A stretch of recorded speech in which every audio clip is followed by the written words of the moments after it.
Welcome to another edition of Market Mantra, in which we give you a complete update on the economic news of the day. And today being a Saturday, we'll also be taking calls from you, our listeners, on any queries that you may have on business, economic and stock market matters. But do remember that we don't address stock or company-specific queries. You can call us on our direct landline numbers 2331-4444, 2371-7106 and 2371-7117. Our numbers once again are 2331-4444, 2371-7106 and 2371-7117. Please dial 011 as the STD code before these numbers. I'm Arjun Chaudhary and with me is my co-anchor in Hindi, Manoj Pathak. नमस्कार। Market मंत्र के ताजा अंक में आपका स्वागत है। आधे घंटे के इस कार्यक्रम में हमेशा की तरह हम देश और दुनिया की चुनी हुई कारोबारी, आर्थिक और शेयर बाजार से संबंधित ताजा खबरों को लेकर हाजिर हैं। आज शनिवार है और आज के दिन हमारे कार्यक्रम में आप भी हुआ करते हैं शामिल और हमसे पूछ सकते हैं अर्थनीति, कारोबार या शेयर बाजार से जुड़ा कोई भी सवाल। बस ये ख्याल रखिएगा कि हम किसी खास कंपनी या शेयर के बारे में आपको जानकारी उपलब्ध नहीं करा सकते। हमसे सवाल पूछने के लिए आप डायल कर सकते हैं 2331-4444, 2371-7106 या फिर 2371-7117। दिल्ली से बाहर के श्रोताओं को या मोबाइल फोन के माध्यम से हमसे संपर्क करने वाले श्रोताओं को इन नंबरों से पहले 011 भी डायल करना होगा। हमारे साथ आपके सवालों का जवाब देने के लिए ऑनलाइन आमंत्रित हैं देश के आर्थिक मामलों के जाने माने विशेषज्ञ और विश्लेषक शरद कोहली। शरद जी नमस्कार, कार्यक्रम में आपका स्वागत है। मनोज नमस्कार अर्जुन और सभी श्रोताओं को हार्दिक अभिनंदन। आइए शुरुआत करते हैं अंग्रेजी में हेडलाइन से, जिसे लेकर मौजूद हैं Arjun Chaudhary. Prime Minister Narendra Modi calls for innovating for India from India to tackle challenges facing the country. State Bank of India hikes interest payable on fixed deposits below 2 crore rupees, and India-China bilateral trade touches a record high of over $125 billion in 2021. प्रधानमंत्री नरेंद्र मोदी ने देश के समक्ष उपस्थित चुनौतियों का सामना करने के लिए नवाचार अपनाने का आह्वान किया। भारतीय स्टेट बैंक ने 2 करोड़ रुपए से कम सावधि जमा राशि पर ब्याज दर में बढ़ोतरी की और भारत चीन के बीच द्विपक्षीय कारोबार वर्ष 2021 में बढ़कर रिकॉर्ड $125 अरब के ऊपर पहुंचा।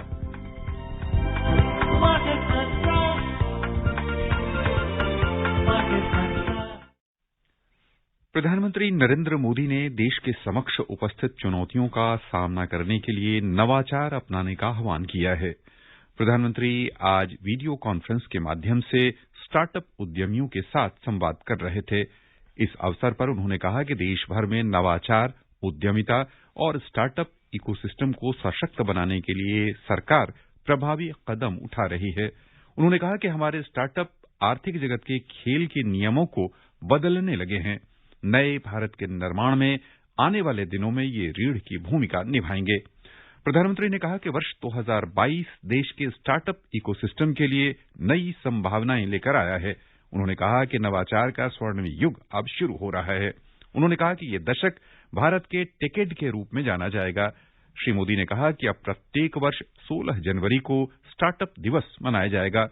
उन्होंने कहा कि देश आजादी की 75वीं वर्षगांठ मना रहा है और जब आजादी के 100 वर्ष पूरे हो जाएंगे तब देश की प्रगति में स्टार्टअप महत्वपूर्ण भूमिका निभा रहे होंगे। प्रधानमंत्री ने कहा कि ड्रोन से जुड़े नियम हों या अंतरिक्ष से संबंधित नीतियां, नवाचार के लिए युवाओं को हर संभव अवसर देना सरकार की प्राथमिकता होगी। उन्होंने मौजूदा दशक को नवाचार और नई सोच का युग बताते हुए कहा कि ग्रामीण अर्थव्यवस्था से लेकर उद्योग तक हमारी जरूरतें और क्षमताएं असीमित हैं। प्रधानमंत्री ने कहा कि भविष्य की प्रौद्योगिकी के विकास और अनुसंधान पर निवेश करना सरकार की प्राथमिकता है। उन्होंने कहा कि युवाओं को कम उम्र से ही नवाचार के लिए तैयार किया जाना चाहिए। ये कार्यक्रम वाणिज्य और उद्योग मंत्रालय के उद्योग और आंतरिक व्यापार संवर्धन विभाग द्वारा आजादी का अमृत महोत्सव के हिस्से के रूप में आयोजित किया गया था। ये स्टार्टअप इंडिया पहल के शुभारंभ की 6ठी वर्षगांठ का भी प्रतीक बना। हमारे साथ इस बीच फोन लाइन पर कई श्रोता जुड़ चुके हैं। हम आप सभी का स्वागत करते हैं और सबसे पहले आमंत्रित करना चाहेंगे अपने कार्यक्रम में सवाल पूछने के लिए दिल्ली से एसएल गुप्ता जी को। गुप्ता जी, बहुत बहुत स्वागत आपका। सवाल पूछें। सर नमस्कार। जी नमस्ते। मेरे 2 सजेशन हैं और 2 सवाल हैं जी। परमिट में। पहला सजेशन तो यह है कि छोटा सा प्रोग्राम होता है, उसमें कमर्शियल्स आते हैं तो प्रोग्राम का और टाइम कट जाता है, 2-3 मिनट 30 मिनट में कम हो जाते हैं जी। तो उस बारे में देख लीजिए। और दूसरा सजेशन ये है कि 3 नंबर दे रखे हैं, इन 3 नंबर की बजाय अगर एक ही नंबर हो और उसमें 8-10 लाइन्स लग जाएं तो हम लोगों को आसानी रहेगी डायल करने जी। बार बार अलग अलग नंबर डायल नहीं करने जी। ये तो थे मेरे 2 सजेशन। अब हैं 2 सवाल। जो नया इनकम टैक्स रिटर्न का पोस्ट है उससे रिलेटेड, मैंने अपनी डैडी की और मिसेज की रिटर्न भरी है तो उनमें से 2 रिटर्न में तो रिफंड आ गया है और एक का अभी तक कुछ इंटीमेशन नहीं है, खैर आ जाएगी। और 2 प्रॉब्लम ये है कि एक तो जो रिटर्न जिनके रिफंड आए 2 उनमें इंटरेस्ट नहीं मिला मेरे को। क्या कुछ इंटरेस्ट में प्रोविजन में चेंजेस किए हैं क्या? क्योंकि मेरे को ये मालूम है कि भाई जो लास्ट डेट होती है जब तक 1 अप्रैल से लेकर और जो ऑफिशियल लास्ट डेट होती है तब तक का इंटरेस्ट दिया जाता है, तो 1 अप्रैल से 31 दिसंबर तक का आना चाहिए था, वो नहीं आया। और दूसरा सवाल ये है कि जो लॉन्ग टर्म गेन होता है हमें इक्विटीज पे, उसमें ऑटोमेटिक पिछले ईयर्स का टेक ओवर नहीं करता सिस्टम, तो वो करना चाहिए। थैंक यू जी। तो आपके पहले जो शरद जी, हाँ, इनके जो पहले 2 सुझाव हैं उसके संबंध में आपको निवेदन ये करना चाहूंगा कि आप के दोनों सुझाव हम अपने अधिकारियों तक पहुंचा देंगे और आपके अन्य सवालों के लिए शरद जी से आग्रह कि आप समक्ष आ जाएं। हेलो। तो पिताजी का और पत्नी का रिफंड के बारे में पूछ रहे हैं। तो रिफंड देखिए, जो रिफंड नहीं आया है उसके लिए आप रिफंड री इश्यू रिक्वेस्ट डाल सकते हैं। ई निवारण एक ऑप्शन है इनकम टैक्स के पोर्टल पे, वो लिख सकते हैं अगर रिफंड नहीं आया है। और अगर रिफंड आया है, आपको लग रहा है कि आपको इंटरेस्ट नहीं दिया गया है, तो आप इसमें एक सेक्शन 154 होता है गुप्ता जी, जो सेक्शन 154 उसको रेक्टिफिकेशन कहते हैं। आप पोर्टल पे जाएंगे, आपको ऑप्शन दिखाएगा, तो आप 154 की एप्लीकेशन लगाएं रेक्टिफिकेशन की कि मुझे ये इंटरेस्ट नहीं मिला है, तो उसको वो लोग उसमें ये कारण डालें कि आप किस वजह से रेक्टिफाई करवाना चाहते हैं, वो आपको दोबारा प्रोसेस करके अगर बनता होगा रिफंड तो जरूर दिया जाएगा। लास्ट में आपने पूछा कि लॉन्ग टर्म कैपिटल गेन पिछले सालों का नहीं दिखा रहा है। जी हाँ, अभी पोर्टल में अपग्रेडेशन चल रही है गुप्ता जी, अभी पूरी तरह से हुई नहीं है, पीछे बीच में भी खामियां कहीं देखी जा रही थी, स्लो भी था। आने वाले सालों में आपको पिछला सारा long term capital gain brought forward आके दिखाई देगा। फिलहाल अभी ये बहुत इरेटिक है, अभी पूरी तरह से पोर्टल को धीरे धीरे ऑटोमेट किया जा रहा है, ऑटो पॉपुलेटेड जिसको कहते हैं कि अपने आप सारी इन्फॉर्मेशन भर के आ जाए। जी हाँ, तो आपको आने वाले सालों में देखेगा आपका सुझाव बहुत दुरुस्त है और इसमें ऑलरेडी आयकर विभाग और जो साथ में आईटी कंपनी है वो इसमें पहले से ही काम कर रहे हैं। आने वाले समय में आपके लिए यहाँ खुशखबरी आएगी जी। Our next caller is Bharat from Delhi. Bharat, a warm welcome to you on this program. Please ask your question to our expert. जी, सभी को नमस्कार सर। जी नमस्ते। शरद सर को भी नमस्कार है सर। सर जी, आप हैं, सवाल पूछें अपना। हाँ सर से मेरा सवाल ये है सर कि जैसे हमारा देश दूध उत्पादन में सबसे बड़ा उत्पादक तो है लेकिन निर्यातक नहीं, इसकी वजह ये घरेलू खपत है, ठीक है सर।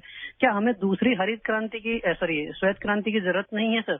दूसरी चीज सर, जो हमारे यहाँ पे क्या कहते हैं, जो किसानों के लिए ये जो बंजर भूमि होती है उनमें मत्स्य पालन वगैरह प्रोत्साहित करना चाहिए। जहाँ पे सर अधिक उत्पादन हो रहा है, मान लीजिए टमाटर या मान लीजिए आलू, तो वो हमारे किसान मजबूर होते हैं कभी कभी अधिक उत्पादन होने की वजह से फेंकने के मजबूर होते हैं। तो सरकार कोई ऐसी नीति क्यों नहीं लाती है जहाँ पे अधिक उत्पादन होता है आलू का, वहाँ पे चिप्स कंपनी को बोला जाए कि भैया आप जाके वहाँ पे फैक्ट्री खोलो, और जहाँ पे टमाटर का ज्यादा उत्पादन होता है इस वजह से फेंकना पड़ता है वहाँ पे केचप वगैरह कंपनियों को बोला जाए कि भाई साहब आप उधर ही आप फैक्ट्री लगाएं जिससे कि अधिक उत्पादन हो, तो आप केचप बना के उसको स्टोर कर सकते हैं ताकि किसानों की मेहनत पानी न फिरे। धन्यवाद सर। भारत जी, बहुत अच्छे आपने देश हित में सवाल पूछे। आपने पहले दूध का पूछा। देखिए, दूध की जो इंटरनल कंजम्पशन है, जो भारत में आंतरिक खपत है, वो काफी है। और भले ही दूध का उत्पादन भारत में उतनी कमी नहीं है, हालांकि मैं ये नहीं कहूंगा कि पर्याप्त है, पर दूध की काफी प्रोडक्शन यहाँ पर होती है। पर अभी भी आप देखें तो बहुत सारे परिवारों में बच्चों को दूध नसीब नहीं होता है, क्योंकि उसकी कीमत इतनी है। और आप सोचिए, अगर इसको निर्यात करना शुरू कर देंगे तो फिर तो ये और ज्यादा यहाँ महंगा हो जाएगा, क्योंकि उसकी शॉर्टेज हो जाएगी। तो अभी मुझे लग रहा है हम उस स्टेज पर दूध में नहीं पहुंचे हैं। हालांकि दूध के कुछ प्रोडक्ट्स आपको मैं जानकारी दे दूं कि यहाँ से निर्यात किए जाते हैं, कम किए जाते हैं, उतने नहीं किए जाते, दूध के प्रोडक्ट्स कुछ जाते हैं। पर अभी हम उस पोजीशन में नहीं है कि हम अपने देश को पहले खपत पूरी करेंगे, उसके बाद निर्यात का। दूसरा, आपने आलू टमाटर वाला सवाल बहुत अच्छा पूछा है, क्योंकि ये सरकार का भी यही इंटेंशन है भरत जी, कि जो एग्री प्रोसेसिंग जिसको हम कहते हैं, जिसको बढ़ावा दिया जा रहा है। आप देखेंगे अभी पीछे जो आत्मनिर्भर भारत अभियान के अंतर्गत और उसके बाद सरकार ने एग्री प्रोसेसिंग पर बहुत ध्यान दिया है कि वो फैक्ट्री, आपने बिल्कुल ठीक कहा, अगर टमाटर वहां पर पैदा हो रहे हैं तो केचप की फैक्ट्री, जो टमाटो पूरी की, जो भी टमाटर को इस्तेमाल करते हैं, ऐसे आलू के चिप्स, आलू से बहुत सारी चीजें बनती है। पर इसमें ये तो है ही है, इसको आते आते थोड़ा सा समय लगेगा, आपकी बात ठीक है। मैं सलाह ये दूंगा अपने किसान भाइयों को, ऐसे मुद्दे पर मैं एग्रीकल्चर को बहुत क्लोजली स्टडी करता हूँ और क्रॉप प्लांटेशन, क्रॉप रोटेशन पे भी बहुत मैं अध्ययन करता हूँ। तो मेरी सलाह ये है कि हमारे किसान भाई जो जहाँ पर एक्सेसिव हो जाता है आलू टमाटर, तो वहां पर वो कुछ दूसरी फसल का भी विकल्प रखें अपने पास। अगर आप देख रहे हैं कि आपके आलू टमाटर बहुत अधिक मात्रा में हो रहा है, तो कई बार उसकी कीमत नहीं मिल पाती है, उसकी उतनी सेल, उतनी कंजम्पशन, उतना वो एब्जॉर्ब नहीं हो पाता है।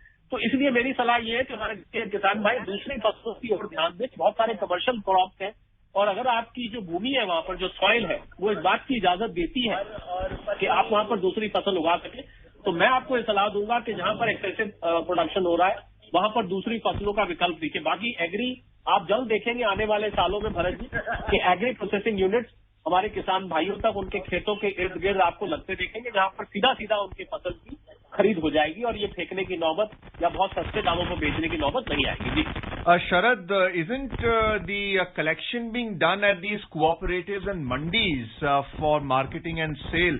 Is there a linkage with these cooperatives and mandis with the manufacturing and processing clusters? You spoke about agri-processing. Is there a overall strategy for the linkages? The new farm laws, Arjun, which were being brought, which could not go through. You are referring to APMCs. We call them Agri Products Marketing Cooperatives. So these cooperatives are there in every district. In fact, in some districts there are more than one APMC. But there is no linkage as such between APMC and the agri manufacturing. Later on, when they are set up, there will be a connect, because the agri processing unit, if they are not able to fulfill their supplies directly for farmers, they will have to go to APMC. So right now there is no link. But I think in the times to come, Arjun, we are definitely going to see a revolution in that regard. Delhi से हमारे साथ phone line पर हैं संजय। संजय जी, बहुत बहुत स्वागत। सवाल नमस्कार जी। नमस्कार जी। एक कोविड ने नया ट्रेंड शुरू कर दिया, work from home. Is it going to become a norm in future? Because I think many negativities in this trend. अगर आप घर से काम कर रहे हैं, आपको नेगेटिविटी दिख रही है, मुझे लग रहा है या तो आपको, जब आप घर से काम कर रहे होते हैं, घर में आपके चाय वाय नहीं मिलती होगी, समोसे में से नहीं मिलते होंगे, वो दिक्कत आ रही होगी। वैसे तो वर्क फ्रॉम होम का दुनिया भर में स्वागत किया जा रहा है। और जी हाँ, हर चीज देखिए, हर चीज के अपने अपने प्लस एंड कॉन्स, जिसको हम कहते हैं, प्लस और माइनस पॉइंट्स होते हैं। वर्क फ्रॉम होम के अपने फायदे हैं, जहाँ एक तरफ वर्क फ्रॉम एनीवेयर है, वर्क फ्रॉम होम से आप कहीं भी, लोग तो कुछ लोग तो पहाड़ों पे जाके रह रहे हैं, अपने अपने घर टियर 2 टियर 3 सिटीज में जाके बस गए, वहां से काम कर रहे हैं। और उसके माइनस पॉइंट्स भी हैं। आपने बिल्कुल ठीक कहा, नेगेटिविटी ये है कि आदमी घर में ट्रैप हो जाता है और आपको जो एक ऑफिस का एनवायरनमेंट है वो नहीं मिलता है। ऑफिस में बहुत सारी और बातें भी होती है, इंटरेक्शन होती है, जो कि नहीं हो पाते। ये बात आपकी सच है। पर हाँ, अगर ये कोरोना साहब जो है गुप्ता जी, हम प्रार्थना करेंगे जल्दी चले जाए, जिससे लोग अपने अपने दफ्तर में वापस लौट के आए। पर हाँ, ये बात सही है कि कुछ कंपनीज ने परमानेंटली वर्क फ्रॉम होम भी कर दिया है। पर ये डिपेंड करता है उस कंपनी के फंक्शंस पर, ऑपरेशंस पर, उसके प्रोडक्ट्स पर, उसकी टेक्नोलॉजी पर और उसकी फंक्शनैलिटी पर। कुछ कंपनीज ने किया है, पर सभी कंपनी, मुझे पूरी उम्मीद है गुप्ता जी, जैसे ही ये आप देखेंगे कि कोरोना साहब विदा हो गए, आपको वापस लोग ऑफिस जाते दिखेंगे और ये नेगेटिविटी आपकी दूर होगी। तो हम तो पॉजिटिव ही सोचते हैं, आप भी, हमें, हमारी प्रार्थना है पॉजिटिव ही सोचें जी। Sharad ji, even industry is being reshaped as a result of work from home. What do you make of that impact? For instance, the restaurant business. Well, restaurant business somehow, Arjun, cannot be done work from home. All you can do is probably a delivery. And you have people like, these delivery food chains or delivery apps which are delivering. But I think it's not good for restaurants because restaurants have leased out and owned, thousands and thousands, millions of square foot of space. And right now restaurants are suffering because people are not able to come. I mean, you spend a lot on decorating a restaurant, furnishing a restaurant, building the entire infrastructure, and suddenly you come to a delivery outlet. For a delivery outlet, you don't need a 5,000, 1,000, 2,000 square feet space. I can simply do it from a counter. So I think it's not good, and I'm sure this corona will settle down and we will see the footfall back in the restaurants. Delhi से हमारे साथ phone line पर हैं गौतम जी, स्वागत है आपका, सवाल पूछें।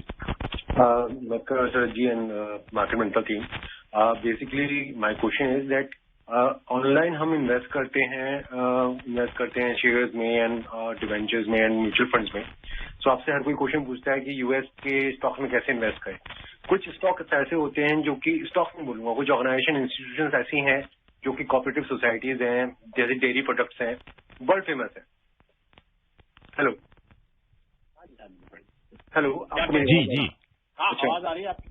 जी, तो मैं ये जानना चाहता था कि हम उस तरह की डेयरी प्रोडक्ट्स वगैरह की इंस्टीट्यूशंस में, कोऑपरेटिव सोसाइटीज में कैसे इन्वेस्ट कर सकते हैं।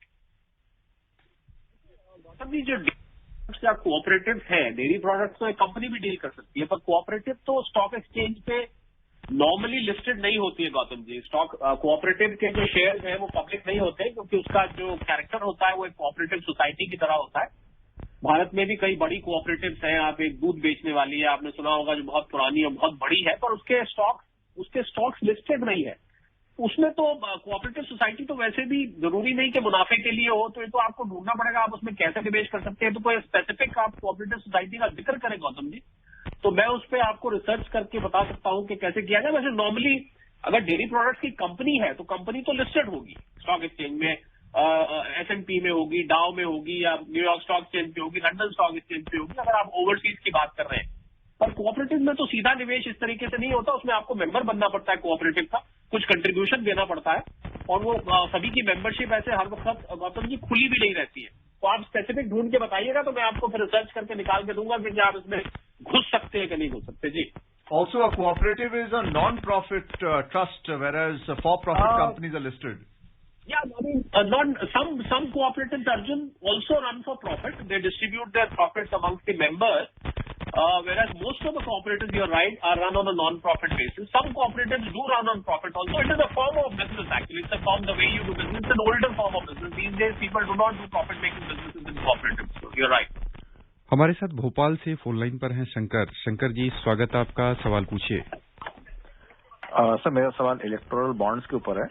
इलेक्टोरल बॉन्ड्स में कहते हैं कि एक रूलिंग पार्टी ने काफी ज्यादा 4,500 करोड़ कलेक्ट किए, फिर कांग्रेस ने कुछ कम किए, फिर बीएसपी ने और कम किए। तो ये ऐसा क्यों है? अलग अलग पार्टीज, कोई पार्टी ज्यादा कलेक्ट करती है, कोई कम कलेक्ट करती है। Why it is not distributed equally among all parties and it is given a candidate wise so that public money is not wasted and it is used properly. Electoral bonds के ऊपर थोड़ा सा मुझे बताइए sir. Thank you.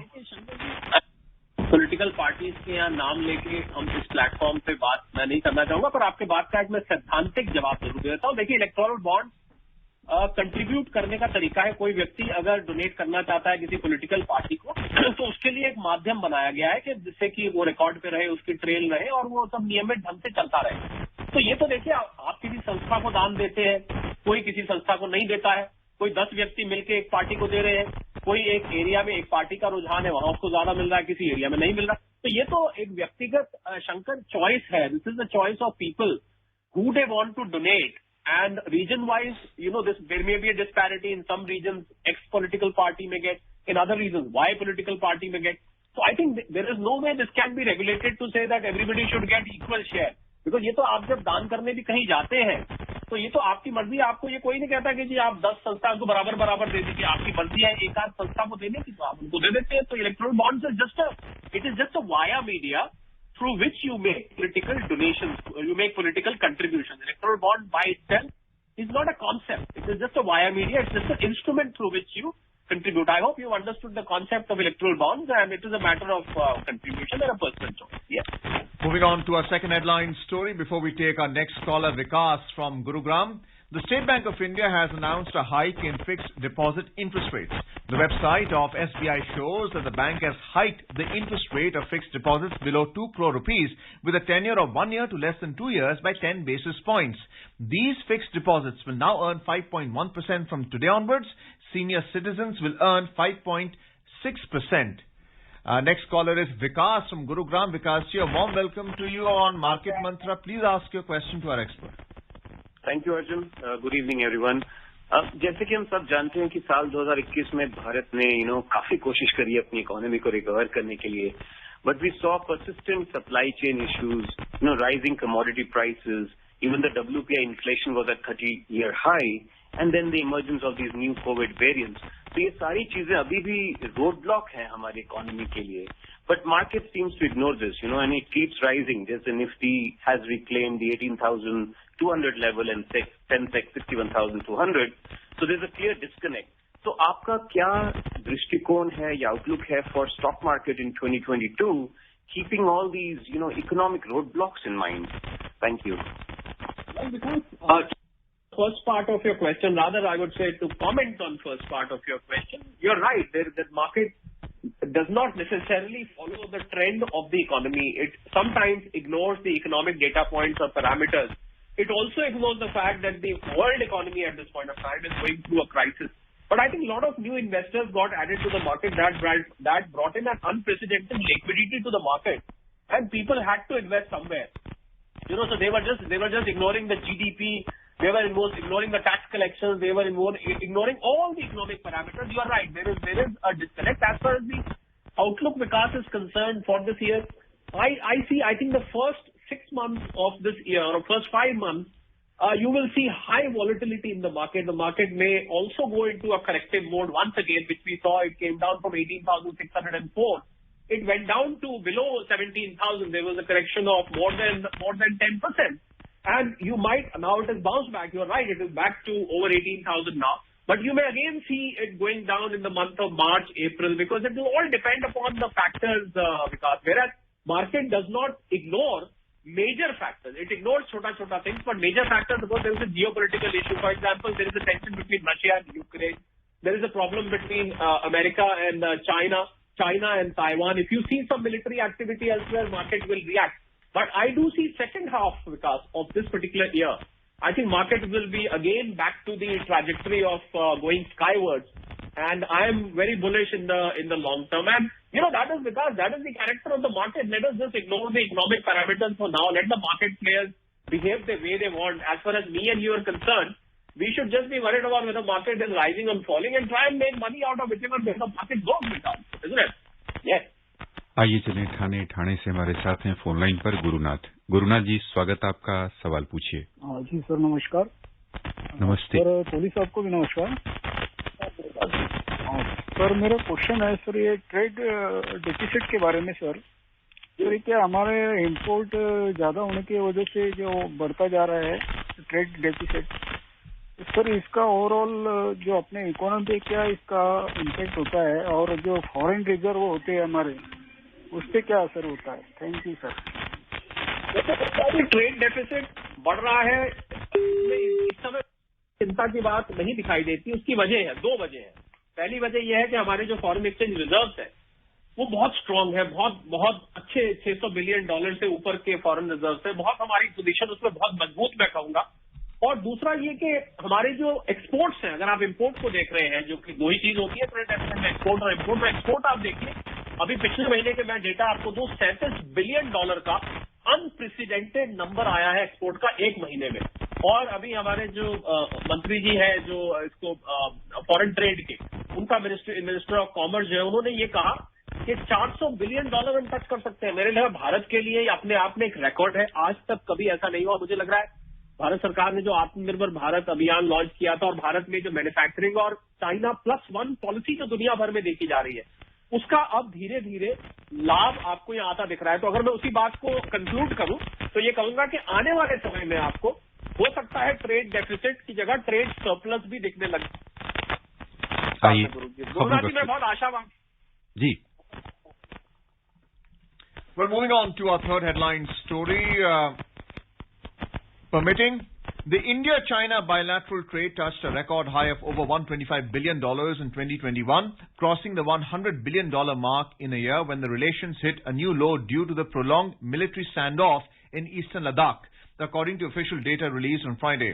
The total trade between China and India in 2021 stood at $125.66 billion, jumping over 43% from 2020, state-run Global Times reported, quoting data from the General Administration of Customs. China's exports to India from January to December surged 46.2% to $97.5 billion, while India's exports to China jumped 34% to over $28 billion.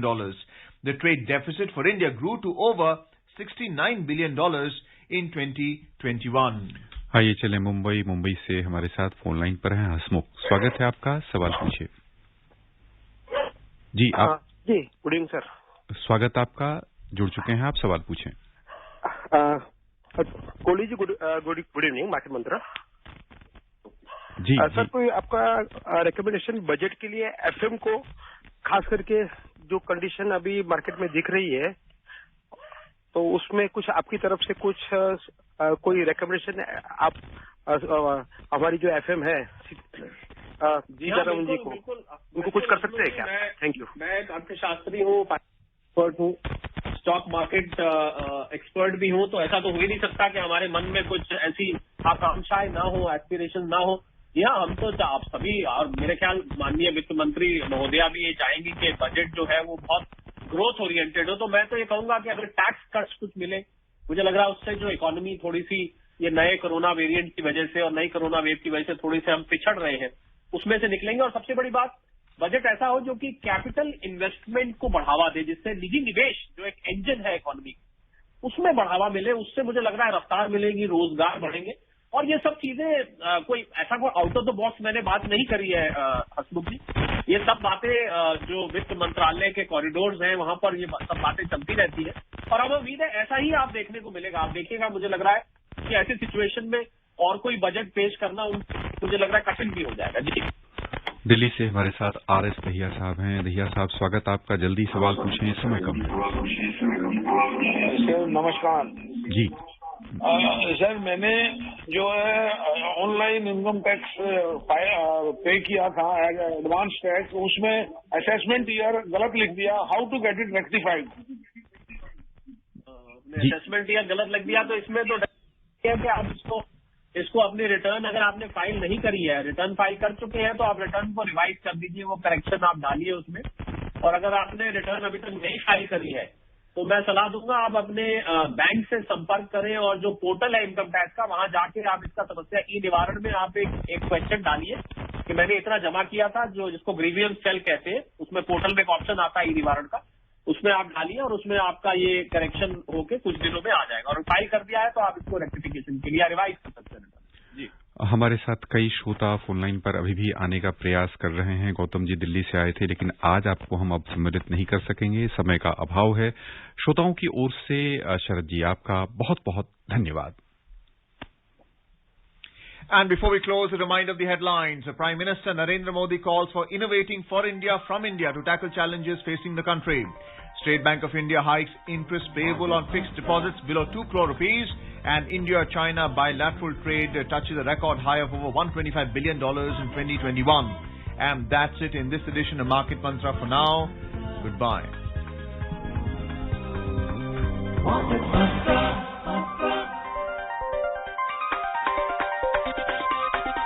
Market Mantra.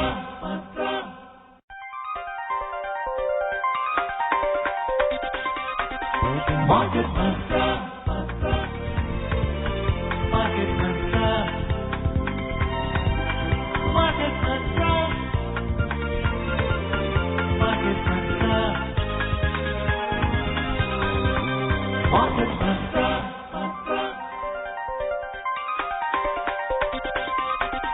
Market Mantra.